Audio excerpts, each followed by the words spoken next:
On est parti du principe que d'ici à 2100, on sera près de 10 milliards d'êtres humains sur Terre. Donc autant de bouches à nourrir et autant avec une concentration qui sera toujours plus importante dans les villes. Donc l'idée, c'était de réinventer le jardin urbain du siècle à venir.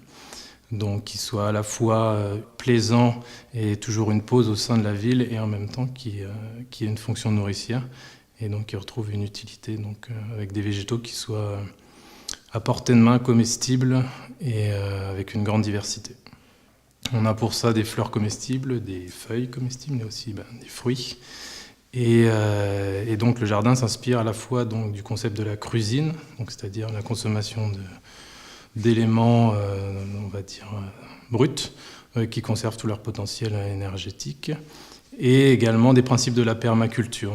La permaculture, c'est en fait l'idée de s'inspirer des phénomènes qu'on retrouve dans la nature, donc des principes d'association de végétaux qui, ensemble, deviennent plus forts. Le jardin s'organise autour de buttes d'îles fertiles et qui dessinent des formes organiques autour desquelles on déambule.